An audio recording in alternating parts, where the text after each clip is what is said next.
What up, YouTube? It's your boy, it's Carter TV, and I'm back. Chapter 8, Secrets in the Streets, The Mission, you feel me? This chapter is going to be based around Tony and Charlie as they both, they're going out for blood. They're going out for revenge. Tony is basically, she's fighting amongst the streets. She got people gunning for her, and she's also fighting against the organization who they're now moving in on her and getting rid of her. Charlie, on the other hand, he's going straight after organization due to the fact that he has, been informed that these people that murdered his mom and got rid of his dad, he's aware of them. He know what they look like. He has to move accordingly too if he wants to get them. You know what I'm saying? So his whole thing right now is to go after them. He sent his girl and his baby out of town. You know what I'm saying? He sent them out of town so he can complete his missions and not have distractions. That was his purpose of getting rid of her. So with her gone and her like in a better spot where she can't get touched at and nobody really knows but him and her and Destiny who's with them. But she also contacts Mo and tells Mo where she's at. Now, with her doing that, Tony comes up with another plan. Like I said, Tony got shit brewing. She's coming with plans left to right, left to right. She also has something planned in for Charlie, just in case if shit goes left and he finds out something else that could throw a wrench in her plans. You know what I'm saying? So she's brewing something else. If some of y'all are listening, then some of y'all could probably put two and two together. Like, nah, Tony gonna do some sneaky shit and probably catch him slipping. She might. So we start off with Charlie. He's getting his plans together. He has 3 locations of 3 of the men. He doesn't know who the 4th member of this group is. He does not know who this person is. You know what I'm saying? He only has the 3 locations because it was dropped off by Lil Birdie. In the back of his mind, he know who this Lil Birdie is, but he's also trying to figure out why she helping so much. So he know the Lil Birdie came from Tony. He already know of rip. Like, she's the only person that could have got this type of information. So he's telling the crew, basically like, this is the guys we're going after. These are the locations. You know what I'm saying? So he basically wanted Dale to take one. He wanted Sticks to take another. Sticks and Mink to take another, and he was going after someone else. So Dale was basically like, yo, bro, how you get this information? He basically told the guys, like, yo, listen, Tony's been helping. And it kind of just like tripped everybody out. Like, why is Tony helping you? And that threw a wrench in him and his mindset, because he was like, yeah, I'm kind of stuck on why she trying to help me too. You know what I'm saying? She probably got a motive, or she probably aiming for something. She probably want me to take them out so she can move in. So all these questions is stirring up between them, and Charlie is whatever, you know what I'm saying? And basically, Charlie needs to get the meaning of understanding before he kill this person or kill these people. He needs to understand if this is what really happens. So he sends Dale on one way. He sends Dale on a mission. He sends Mink and Sticks on a mission. And he basically wants them to, before killing these guys, he wants them ask these guys what happened with his moms. But instead of saying his moms, he told them, ask them about Kim, the agent or whatever, you know what I'm saying? And basically, they're gonna have like a recording on them so they could give an answer. They don't give an answer, the answer that sound good to him, he want them to get offed. So with that being said, Dale spots the first dude, which is Mr. Rico. He has Mr. Rico on his sights. He's been hawking him. Dale has been low-key watching Mr. Rico. He found out his location. Once he found him, he started stalking him for like 3 days. Dale was stalking him for 3 days before officially moving in on him. You know what I'm saying? So he told Charlie, I'm going to watch him for these next 3 days, and then I'm going to let you know when it's a good time to get him. So Mink and Sticks was also watching Mr. Jims. They was watching him for 2 days before they got to him. And Charlie was left with Mr. Blee. So Dale watched Mr. Rico, and he was like, Charlie, I'm going in there. So he was like, set up the camera, set up the recording and get going. He caught Mr. Rico slipping. He was in a sauna, one of those spas. He was in the spas in the sauna by himself. Dale went in there. And Dale went in there like undetected. Nobody really paid him no mind when he went in. He was like moving like a shadow. You know what I'm saying? He bumped into a few people, but people just probably thought he was just like a regular dude walking around, you know. As he's in there, you know those spandex shorts that you could put on and they got pockets? He has those on, and he has a towel wrapped around him. He has no socks, you know, he has no other shirt on, blah, blah. He's moving around. He spots Mr. Rico in the sauna, but he has two guards in front of it. So Dale comes up with a plan. He gets two girls to walk by the guards and, you know, toy with them to get them to move out the way. He gets these two girls, one with nice big perk titties and one with a big booty. They walk by, drop their towel in front of the dudes, and the dudes, you know, they glancing over. She catch him looking, and she, you know, they start flirting with him, pull them dudes to the side. Now, the one guy, he's like intrigued, like he's very intrigued by the girl, so he follows her. The other dude is like, yo, bro, we gotta do something here. We gotta do something. Another girl pulls up and grabs him out, you know, flirt with him and get his mind on her. And they pull these guys to the side. They end up pulling these guys to the side or whatever, right? One girl strangles the dude, gets him vulnerable, gets him, you know, his guard down, strangles him, chokes him out.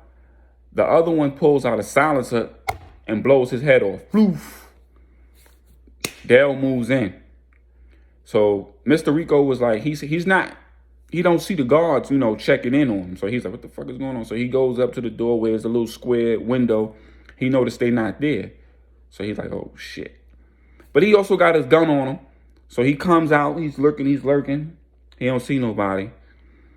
He walks around the corner, he see one of the guards dead on the floor. He had a bruise around his neck from being strangled. He sees a female and she screams, oh my God. It's the same female that killed the dude. Oh my God, oh my God. So he's like, relax. He's telling the lady, relax. Dale comes behind him, grabs him up, snatches him out the sauna, and they drive off. He snatch him up, throw him in the car, and drive off. And he take him to an abandoned building. He snatched him up, got him to the abandoned building, dragged him out the car, you know, beat on him a little bit, knocked him out, got him in the building, took him all the way upstairs to the roof, tied him to a chair, duct taped him up, tied him to a chair. He set the chair on a ledge. You feel me? He set the chair on a ledge, heading, tilting over. So he was tilting over, linked back like this, tied up. You feel me? Couldn't move, nothing. Tied it to a string. Once Dale cut that string, that shit is falling. So Dale wakes him up. Hey, yo, get up, B. Hey, yo, get up. So the dude comes to, Mr. Rico comes to. He's like, he's realizing he can't move. So he's like, yo, what the fuck, what you doing, man? Like, he starts speaking in Spanish. You know, speaking that Spanish shit. I can't speak Spanish. He starts speaking his Spanish shit, yelling at him and cursing at him, all types of shit. He was like, yo, the only way you could live right now, if you answer this one question, who is Agent Kim? So he's like, I don't know who that person is. So Dale shows him a picture of the lady. He said, I don't know who that is. He said, yo, if you don't start talking, you're going to die right here. I'm going to cut this wire. You're going to fall, motherfucker. So you better start telling me something. So he started pleading his case. He's like, I could give you millions, man. I can give you millions in cash. I can get you girls. I can get you drugs. I can get you guns, man. Please don't kill me. He started pleading his case. He's scared. He paranoid. He don't know what to do. So he was like, just answer the question, bro. That's all I want from you. Answer the question. So he starts talking. Now he starts singing. He's like, right. She was a fed. You know, she worked as a nurse. And she was building a case around us. So who put the hit out on her? He was stuttering. He was scared. Speak up, man. So he cut. Dale was not playing with him. So he cut one string of it. The dude felt the chair jerk. He felt it jerk because he's on the ledge. He felt the shit jerk. He's like, no. He starts screaming and crying. Help. People can't really hear him. People ain't really paying him no mind. They think it's just some fool acting stupid up there looking for attention.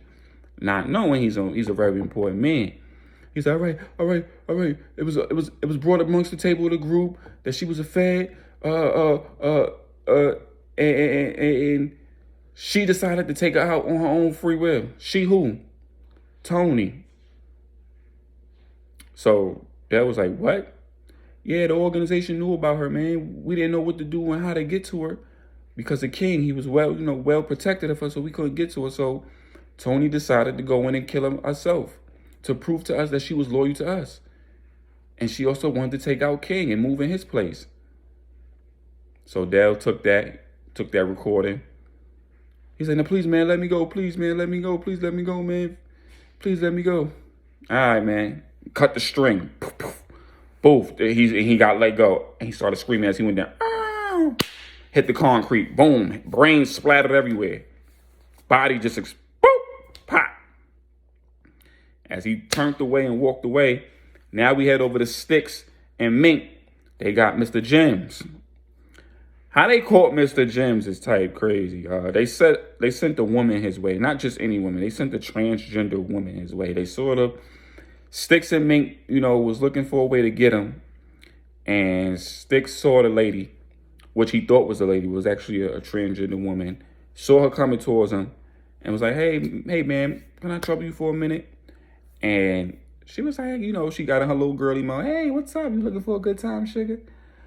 So Mink looked at him. He was like, mind you, this transgender woman, she had her breast done. She had her breast done, and she had her body done. She was nice, slim, thick, transgender woman. What caught Mink's eye was the fact that her jaw structure was very strong. It was very strong in the face. You know how some transgender women are very strong in the face, or they look a little muscular. Some of them do look a little muscular. Some of them look feminine. So Mink was like, "Yo, bro, come here for a minute. Come here for a minute." He pulls him to the side. He's like, "Yo, that's not no woman, man. That's a man." He's like, "What you talking about, man? That's a whole female right there. You don't see them titties? You don't see that big ass booty back there, bro? Fuck." So he looked at me and said, "Bro, you fucking weird. And I'm kind of thinking you suspect." He was like, "What are you talking about? That's a whole man, bro." He said, "Man, stop fucking playing me. Stop fucking playing me." Sticks brushed it off. "Stop fucking playing me. I ain't no fucking man." So I'm looking for a little help. So the transgender woman rushed up on Sticks like, "So what kind of help you looking for?" Caressing him where his dick was. She was caressing him. "What kind of help you looking for?" And she was like, "Oh, you need a 2-for-1 special. It was 2 of y'all and 1 of me." So Mink was like, "Nah, sweetie, I'm good. I'm good. What's wrong? I don't look juicy enough." She turned around and bent over, and she was showing her ass. And her balls was literally dangling. So Mink was like, "Yeah, I'm good." Mink was like, "Yeah, I'm good, bro. I'm good. He was like, "Yo," Sticks like, "Yo, she offering service." I said, "Bro, we good. Listen to me when I tell you." So Sticks was he was really brushing it. Sticks was not really catching on. That's a whole man. She was like, "What's wrong? I'm not good for you." So Mink goes, "I prefer women with kids." So she go, "Oh, too bad." So Sticks was like, "You ain't got no kids?" He was like, the transgender was like, "No, boo-boo, not in my line of work. I can't have kids. Why you trying to leave your kids on my tongue?" So Sticks is like, not really. I mean, I was trying to give you some kids." He was like, "Oh." So Sticks was so into the woman, flirting with the woman, and Mink Mind was just looking at this nigga like, Mink pulls out his phone and starts recording this nigga flirt with this transgender woman. This nigga don't even know that's a whole man he flirting with. So, a random dude who would just happen to walk by, seen the two. He goes, "Hey, yo, bruh, you better be good over there. She look like she'll fuck you back. Her strong ass arms." So she knows the lady's caressing on Mink and, not Mink, Sticks brushing up on him, putting the leg up and all that. Sticks grabbing on the booty. He's like, "You getting a little too close to that bro over there." He was like, "What you mean that bro? Nigga, that's a man." So Sticks' whole jaw was like, "What?" So the transgender was like, "What? You don't like a little sugar in your thing?" He was like, "Yo, get the fuck off me. Get the fuck off me. Get the fuck on with you." He started bugging. So Mink started laughing at the nigga like, "I told you, cloud ass. Like, I told you. He's like, "Man, you just gonna sit there?" I said, "I tried to tell you, bro. That's a transgender woman. You gotta be careful. You don't want to listen to me. You think just because I'm not from here, I don't know. I know, man." He was like, "Are y'all here?" The transgender woman starting to get in his feelings now. He's like, "Are y'all here to just..." Now his voice changed. "Are y'all here to just waste my time? Because I got clientele to get." So Mink was like, hold up. We need a favor. We'll pay you, but it's not that type of favor. So the transgender woman goes, okay, so what's the favor? So Mr. Jims is so happened to walk out a spot. He's walking out with his guard. So they see him walking, and he's like, you see that man over there?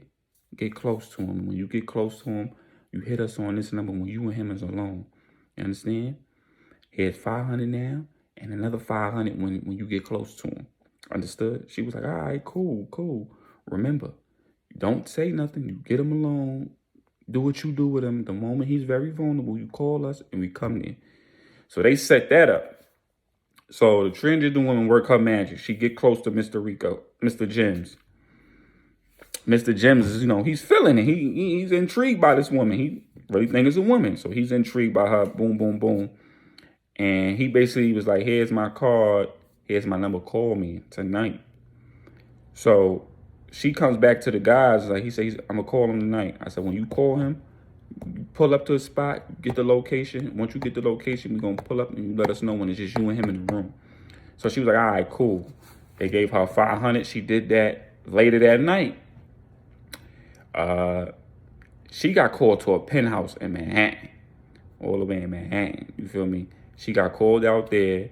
And when she got there, they, the hotel people was like, can we help you? And she called Mr. Jims and was like, I'm here at the hotel. Where you at? And she was like, tell his guards end up coming downstairs to come get the woman. They come downstairs. They come get her. Come with me. And he tell her basically, he tell the people at the hotel, like, she with me. So, some of the people probably realized who she was or what she was at the time. They knew what it was. So they like, oh, okay. So she followed the security upstairs to the room. Mr. Jims is in there. He's in a hot tub. He already, he ready to go. He start pulling out. He put like a few lines on the table. He comes out the little hot tub, butt ass naked.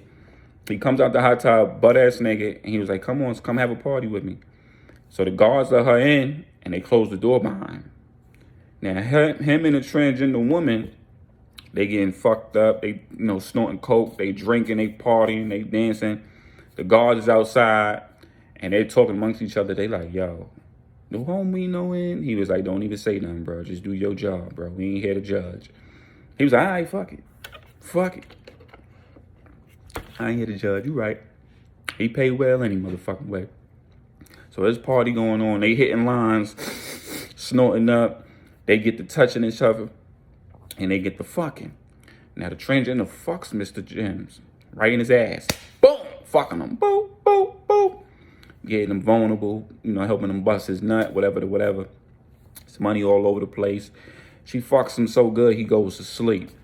She ends up calling Sticks. Boop, boop, boop. I'm at such and such hotel. Blase, blase, blase, blah. I'm on this floor. So they get it. They jet upstairs. They work their way in the hotel. What they do is when they get in the hotel, because it's such a well put together hotel, people can't just walk in and they got to state who they is and they got to see what guests know that they coming. So they see one of the bad boys.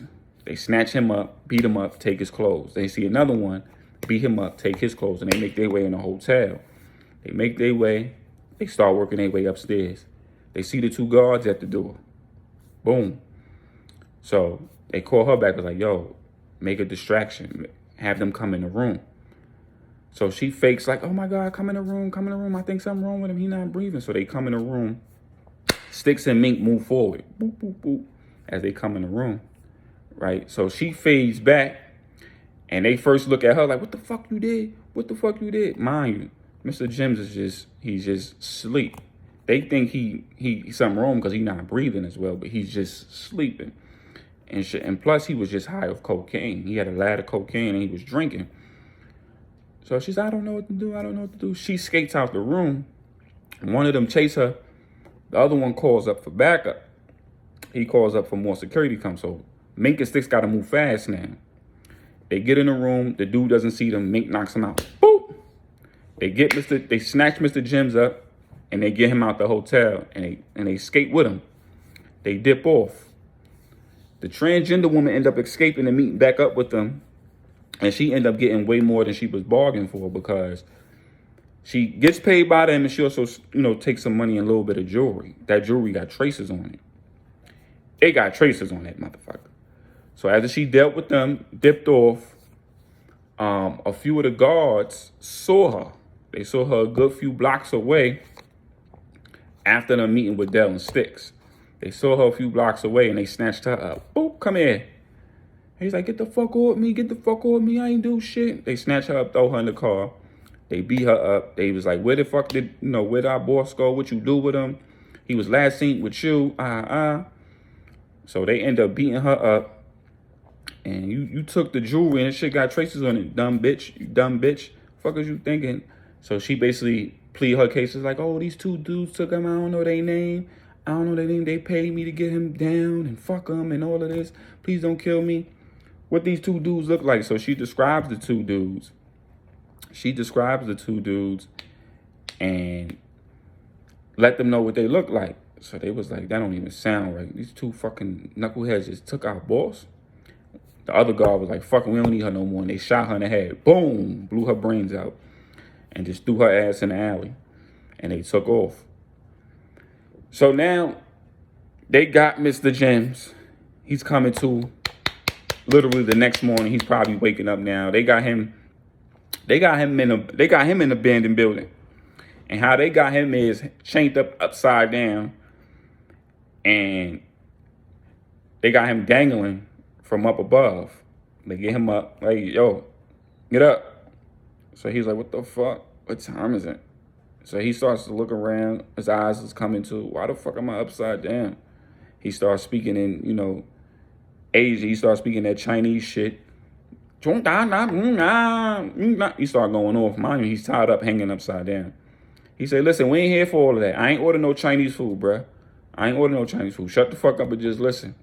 He said, what y'all want, man? I get you money, I get you girls. So he's like, my ass hurt. What the fuck? Yeah, homie, you got fucked in your ass last night. Fucking faggot. So Meek was like, yo, chill, bro. Because you was almost on that line, too. He's like, yo, Mink, chill the fuck out, bro. Chill the fuck out, bro. You better not say nothing to Dell and Charlie, bitch. He said, fuck all that. Listen, man, we got to ask you some questions before we decide to let you go or not. He's like, okay, ask. He said, so they asked him the same questions that Dell asked Mr. Rico. And he copped the plea early. Oh, she was a Fed agent that was working on us, building a case. And we didn't kill her, though. We didn't kill her. He's saying basically the same thing Mr. Rico has said. We didn't kill her. Tony decided to step up and kill her on her own free will to get in good with us. And when she did it, we didn't know what else to do. We just took the offer as it came. And, she wanted to be a member of our group. And she got the job done. We didn't put the hit out on her. She did that of her own free will. So they got that on tape. They end up killing him anyway. They go back. Dell, Sticks, Mink, they go back to Charlie. They meet up with Mr. Charlie. Charlie takes the recorder and he goes see Mr. Bleak. Mr. Bleak is expecting him. So he's already prepared for Charlie to come in. How Charlie catch the drop on Mr. Bleak is how his dad told him how to move in the streets. So Mr. Bleak is at home. Charlie had his location, right? Mr. Bleak sends his kids away and his wife out. And he's waiting in the crib. He's sitting in the dark. He's waiting there. Charlie's noticing the family has left. He waits a good hour before making any move. He waits a good hour. He noticed no lights has been on, and he makes his move into the crib, right? So Mr. Bleak has been sitting there in the dark. He got his gun in his lap, and he's waiting. He makes a move. He goes to towards the bathroom. Charlie sneaks in right then and at that moment. Charlie was waiting outside to see if he'd see a shadow move, right? The moment Mr. Bleak decides to go to the bathroom, that's when he popped out and he seen him. Seen him move, he snuck in the crib. Mr. Bleak uses the bathroom, casually go back to his spot and sits right in it. So Mr. Bleak like, I guess he ain't coming tonight. He hears a click in the back of his head. Don't move, motherfucker. He was like, you got to drop on me first. When did it happen? Right after your kids left. Charlie bluffing him. right after your kids left. I ain't see you come through that front door. Don't worry about how I got in. I got the drop on your stupid ass. Before I kill you, right, I need to know, is what your guy saying is true? So he plays a recording for him, Mr. Jims and Mr. Rico, about his mother. And he was like, that's all true. We didn't put the hit out on your mother or your father. That was all Tony's doing.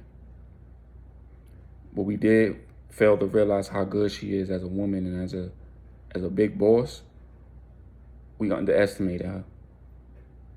We really did. She's using you to get rid of us.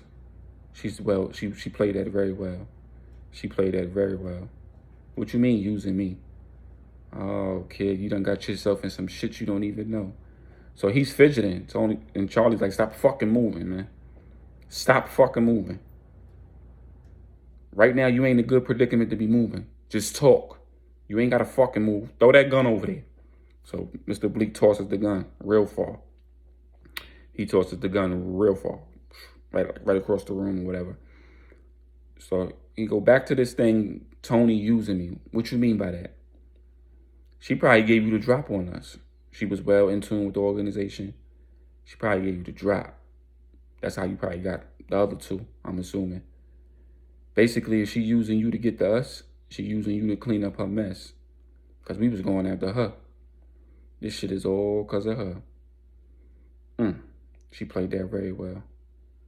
She couldn't have done it alone. This is fucking Indigo. That bitch double-crossed us. That's who the fourth person is. I didn't know if it was another dude, but it turns out it's another woman. Bitches ain't shit, ain't they? He said, you got that damn right. Don't trust no bitch. And now I know who really killed my mother. And he blows his head off. Boom! Blows his head off. It was all Tony's doing. So now that happened, right? Dale, Sticks, Mink look at Charlie. What's the next move now? And the back of Charlie's mind, in the back of his mind, he still has it out for Tony. Because now it all made sense of how shit came to be. It was all her doing. He figured that out. You know what I'm saying? He figured that out. With that going on, his mindset was to get at her now. Why? He was soon going to have his answers. So that was his whole move now. His mindset was to get at Tony. Now, we go to Felipe. Him and his crew is rebuilding and everything and getting shit together. And he's talking to Spider about the next move. Spider was like, what we gonna do, man? Spider gets a text message from Tony. Go. So Felipe has his guard down talking to Spider. He's taking a drink. Spider walks up right behind him and blows his head out. Boom! Sends her a picture to Tony. He sends the picture to Tony. Killed him. It's done. Blows his head off. He leaves the spot. As he's leaving the spot, you feel me? He's dipping out through the back way. Sheena sees him, but pays it no mind. Like, the fuck is that? She walks in the spot to go see her cousin. She like, hey, cousin. She looking around. She go in his room, his business room. His brains is all over the fucking windows. She pulls out her gun. She start looking around to see if anybody. She calls 911. She calls 911. So now we go to Boss and D-Bear, where they just sitting there talking. And D-Bear figured out Boss's his angle. He figured out his angle. He was just like, a lot of this shit is going south, bro. A lot of this shit going south. This bitch almost had to drop on us. But we had to drop on her. He was like, word. So what you gonna do with little man back there? Fuck that little nigga. Fuck that little nigga. Yo, get that little nigga the fuck up out of here. They end up tossing little boy on the street somewhere. They end up tossing him on the street or whatever. So Tony sends Boss a text. Go. So Boss is like, all right. So D-Bear's kind of slowly watching his movement. As he starts to talk, Boss is like, yo, I think we should find another way to get at Tony. So D-Bear like, what else could we do? Nobody could find this bitch. Word is the organization at her too. So that was news to Boss that he didn't know. Like, the organization is coming for her. He's like, word, the organization? Oh, you ain't know. She got the boot, man. It's a price on her head. She worth a couple mil. So D-Bear's getting up. He's setting himself up. Turns his back. So Boss backs out. He said, oh, this is what it come to. Old head ass nigga trying to take a young nigga out, huh? He like, come on, man. It ain't like that. Nah, I'm sorry. It is like that. But you got to go, player. This is my shit. I run these streets. And you little motherfuckers ain't going to do shit to stop me. So D-Bear turns around. He said, you going to pull the trigger, old head, or what? He said, little nigga, don't tempt me. So before Boss could pull the trigger, D-Bear ducked his head, cocked him. Boom! Rocked him. They get into it. They start fighting. Man to man, they squared up. Boop, boop, giving each other the business. Boop, boop, boop. D-Bear gets the best of Boss. You know, he gets the best of him, beating him up. Boop, boop. D-Bear's mistake was knocking him down and knocking him right where the gun was. So D-Bear spots where the gun was. Boss picks it up and fires at him. Boop, boop. Hit him 2 times in his chest. Dropped him. Got back up. Bloody face and all. You know, he had a bloody nose. And he had a scar right above his eyebrow. And he finished him off. Boof, boof, boof. Now Spider and Boss head back to meet up with Tony. They head back to meet up with Tony and everything. And basically they both was like, yeah, it's done. So with them saying that to her, her back is turned to them as they both speak. So Boss was like, Spider, what the fuck you doing here? He said, the same shit you doing here, bruh. I'm getting to that fucking bag and I'm getting here with the queen pin. So Tony acknowledges that. The queen pin, I like that. Sounds good. So now that you two motherfuckers is moving up and you about to do this shit, it's time for me to take over. You motherfuckers work for me. You understand? Cool. Boss ain't like it, but he ain't had no choice but to surrender to it. So Mrs. Indigo pulls up. So Boss looking like, Mrs. Indigo, what the fuck you doing here? Let's just say I'm here with my partner. So Boss was like, you two bitches working together? So Miss Indigo, watch your tone, young man. You know I don't like that language. So she lets Tony know it's done. It's time to move now. So Tony and Mrs. Indigo go back to the organization building and they start setting up. It's just them two now. And Tony makes a phone call to a couple of officers to move on Charlie. To move on him. And her whole plan was to get him knocked out. Because you killed 2 birds with 1 stone. She calls up the Connect.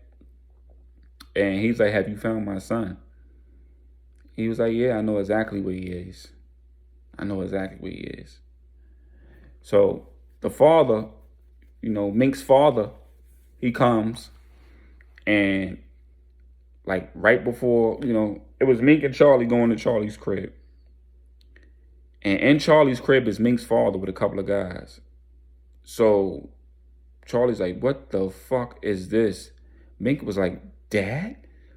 So he was like, oh, Mink, you're alive, my boy. Charlie, I like how you kept him safe. You brought him to me. But this is not my house, Charlie. Is there something you want to tell me? So Mink was like, Dad, what are you doing? What are you doing? He said, shush. You've been missing for quite some time, and I can't find your brother, Caruso. That's the problem. It is Caruso. It's like, what are you saying? He was the reason why you ain't want me to find you. Duh. Okay, Charlie, I'm going to let you live. But I'm even going to give you this note. Watch your back. The feds is coming. And you're not taking my son with you. So, you know, the father grabs Mink. Come on, we got to go. The cops are swarming now. Whoop, whoop, whoop, whoop. Charlie like, what the fuck? He ends up dipping out. He escapes. The feds is on him. Detective Johnson now. He rides upstairs. They come to the crib. It's empty. It's gone. Charlie is not even in the crib. He spots Mink because he knows Mink from around, from hanging around Charlie. He was like, hey, I know you very friends, you very good friends with Charlie. Have you seen him? So he looks at his pops and was like, nah, man, I ain't seen him. What'd he do this time? He's in for murder. And that's where we end the chapter 8 right there. That's crazy, baby.